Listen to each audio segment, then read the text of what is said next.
Hello everyone, I'm going to be doing a quick review of the current market cap today. As you can see, I'm scrolling down, everything is red. Everything is red except, of course, Tether is always going to be green when it's red. And then there's some single digit percent gainers like Augur, Ardor, 0x, Waves, and Walton, if you even count that. But let's go see the change in the last 24 hours. You see PivX, 47%. It's actually pretty good in this market. Serum Labs, I mean, this was an ICO that raised over $160 million not too long ago. And now it's come out and it's doing pretty well. I think it was at around $1.50 when it was an ICO, and it ran for a while. And now it's finally been on the market. Actually, let me see which market it's on, or where it's trading at. I'm thinking either Delta or Liqui and Tidex and either Delta. So it's not even on a decent exchange, and it's already, in the top 100. I mean, 77 to be exact. So great product, great team, great concept. Everything was good except the price and how much they wanted to raise, and that kind of turned a lot of investors off. But not enough, because they raised over $150 million, so that's pretty good. Here's another one, Syndicator. Now Syndicator has been pumped by the Palm Beach Confidential Group. For whatever reason, they said buy until 30 cents, but people are still buying above that, and that was last Friday, I believe. So it went from 13 cents to, I believe, let's see this right here. Friday was the 19th. Yeah, so you can see this. Well, I guess I should say Thursday. It wasn't really Friday, but yeah, it's been hovering around this, and it just shot up. So this was Thursday that the signal was cold, and it kind of consolidated a little bit, accumulated around here until Sunday, and then it shot up again. So now it's at 30 cents. As most of you know, it's a hybrid intelligent prediction platform. Syndicator, I mean, this just went from 1 cent to 31 cents very quick. It's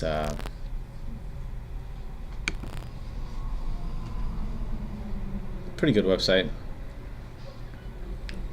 I don't know how good the bot works. I mean, I'm not really too familiar with this project, but I remember after it came onto the exchanges, it had a little bit of a hard time getting traction. But now it seems like it's been picked up. 450 million market cap, looking good. It's overbought at this point. I would not buy this, but it's bound to go down. So it might not be a bad swing trade option if you're into that. Let's see. Of course, Walton has had many announcements, lots of partnerships, and because of that, it has gone up, and it's kind of on the way up. And I think even at this market cap at 775, it's still underrated. So it's not something I would be deterred by right now. I mean, if you look at a similar product, VeChain, it's at $2.1 billion. Almost 5 times the value of, well, not 5 times, but maybe like 3 times the value of Walton. But at the same time, the price for it is lower because the supply is a lot higher. 277,000 compared to, where's Walton? 24 million. So definitely a great investment to still get in. Another one is Power Ledger here. As you can see, actually it went up to $2 at one point. That was like its all-time high, but then it went back down again because of the hold, just the market bleeding and crashing pretty much. Let's check this out. The thing I like about Power Ledger is that a lot of copycats have been coming out lately. Lots of copycats. I'll show you.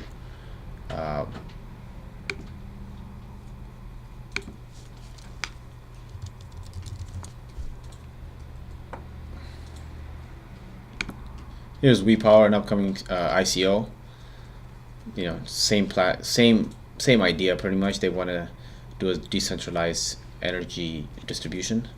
You know, trading green energy, which is usually just solar powered energy. And the advantage that Power Ledger has compared to them is they have the first mover advantage. You know what I mean? So when you compare many things in the, especially in the blockchain technology, I mean, you can see Bitcoin. Bitcoin had the first movers advantage, and that's why it has such a high market cap. And there's no way, you know, any other Bitcoin imitations would compete with it. And the same thing with Power Ledger. You know, I mean, WePower. There's like another one called Electrify Asia, another power, you know, decentralized solar energy trading or sharing platform that's going to come out, but nothing is going to be Power Ledger. I think they have one of the strongest teams I've witnessed on the cryptocurrency, to be honest with you. I mean, we can go look at them right now. Let's see.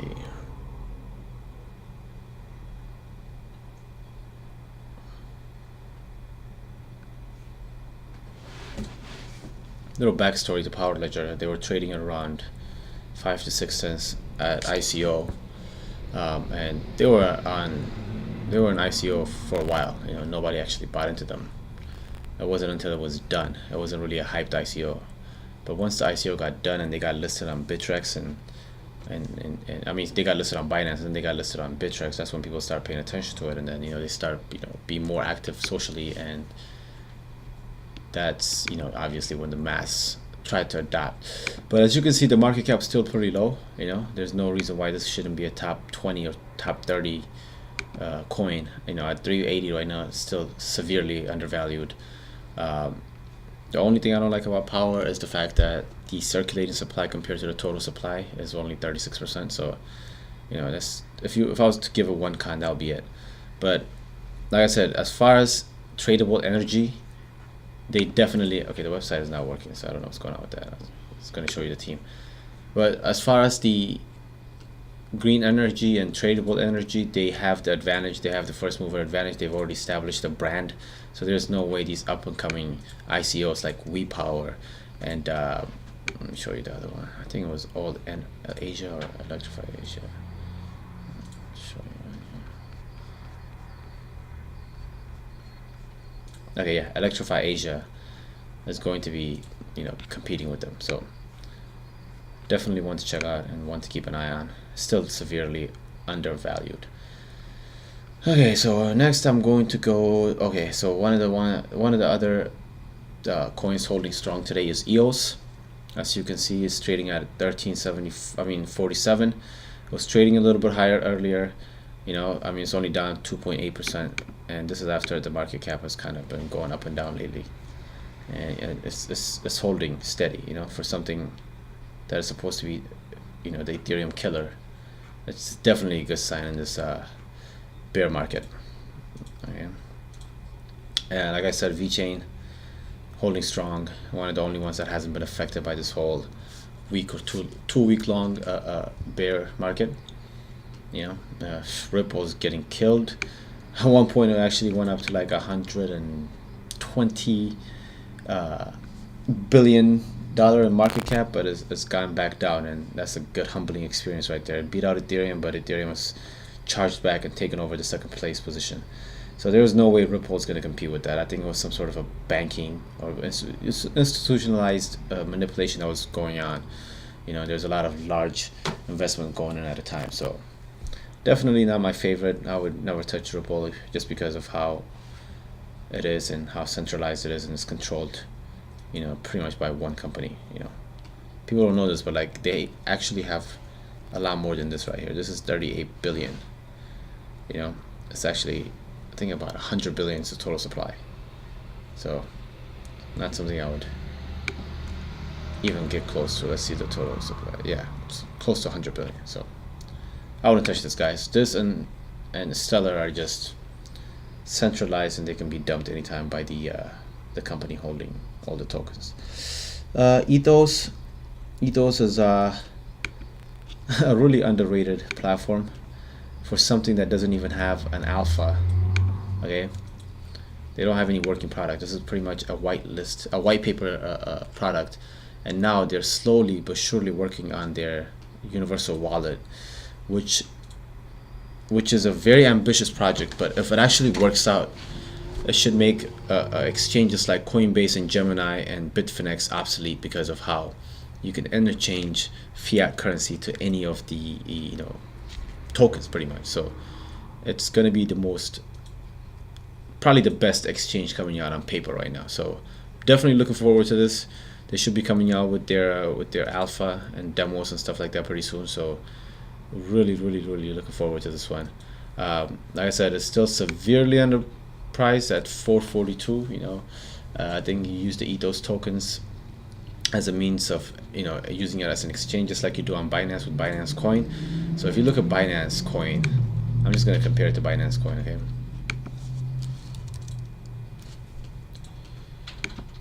so BNB,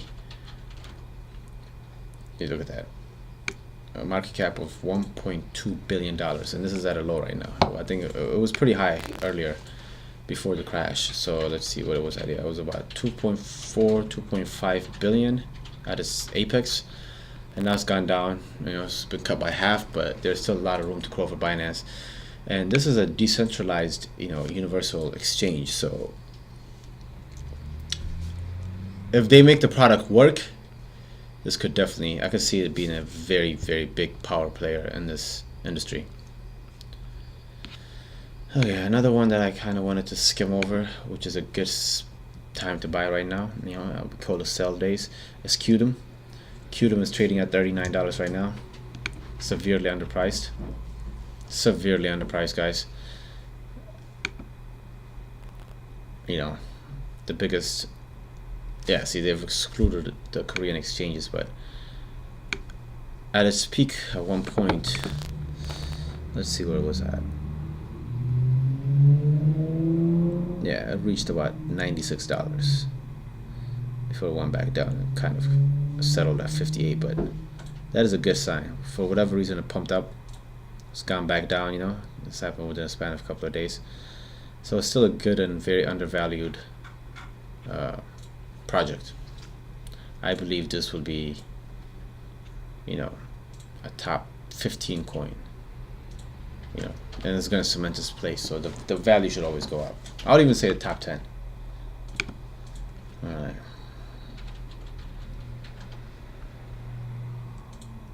QuantaStop, another one of the coins on sale right now.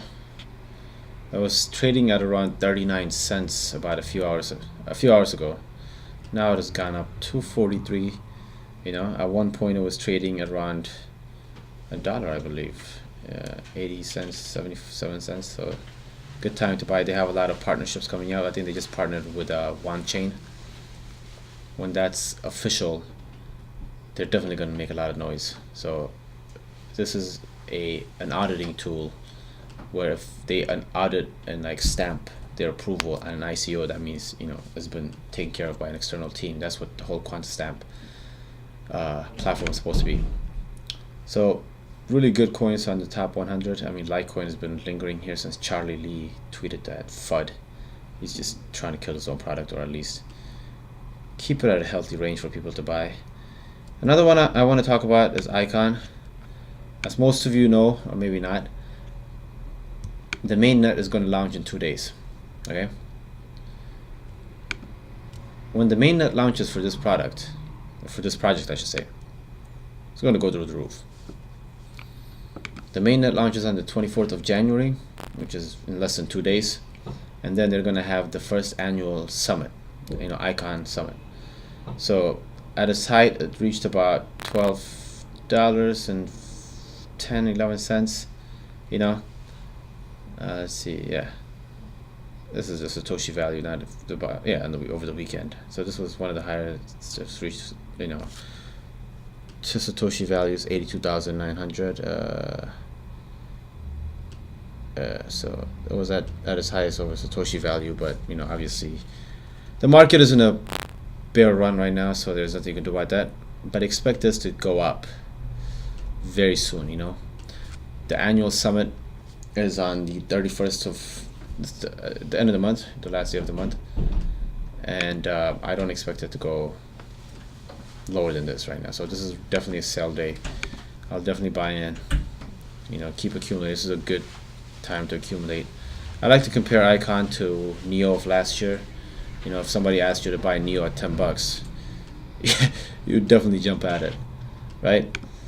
So take a look at this. Keep an eye on this project. This is going to be huge. Once their mainnet launches and they start having ICOs on their platform, expect it to take over, guys. So another one of my long-term holds for 2018. I mean, looking at the supply, it is more. I mean, there's more than Neo. You know, there's nothing to debate, but expect to have the same type of growth. So this is one of the coins I expect to reach $50 to $100 by the end of the year, just because of how, you know, it hasn't been listed on any Korean exchange. It's a Korean platform, so once it gets listed on a Korean exchange, you expect it to really increase volume and in turn just go to the roof, go to the moon. Long-term holds. Okay, another one you should definitely look at is WriteBlocks. They have actually won the community voting to be listed on Binance. You know, at its highest, it had a parabolic growth, and all of a sudden you see it reached about 33, you know, 34 bucks, and it's steadily going down right now. So when you look at a chart like this, something on its way down is going to consolidate. It's been kind of consolidating. Something to buy, you know, considering the fact that it's listed on KuCoin and BitGrail. You know, those are the two highest volume exchanges right now. If it gets listed on a Binance or a Bittrex or any one of the bigger exchanges, expect it to take and roof. You know, it's gonna go through the roof. This is one of those third generation. Well, this is what Bitcoin should have been. You know, they have no issue scaling. Instant, feeless, and scalable transactions. I don't know if they actually have a working product yet, but the white paper was really encouraging. So it's something I'll definitely look into. Let's see. Last but not least, because I talked about Wahby VeChain, I should say Walton and VeChain, I want to talk about another product that's not getting a lot of coverage, and that's Wahby. As you can see, it's not in the top 100. It's 149 right now. It was in the top 100 for a little bit around this time here when it was trading around 550. I think it might have gone a little bit. Okay, yeah, probably the highest was like 559. Okay, another really great product that is being affected because of this bearish market. Once the bleeding stops, expect Wahby to get a lot of volume. It's pretty much like VeChain, but they're focusing on you know, baby formula. That's why this company was formed in the first place. I'll go through with you on the website just to show you where it started from. Okay. As you can see, they have a working product. Yeah. It's called the Wahby protected products, and that's what used the Wahby token. As you can see, the whole product or the idea was formed in 2008 when, you know, infants were killed because of, you know, counterfeit goods, counterfeit baby formula. In 2012, it shows that reported worldwide fake goods was around $461 billion. Okay, this is just the whole idea behind. Ahead of that, like the conception of this product, and then the RFID was chosen as the base technology for the future solution. Okay, this is the Wahby. It's chosen as the name, which means frog forced by. I don't know where they got that from, honestly. So it's pretty much a way of catching, excuse me, counterfeit products, okay, on the blockchain. They had a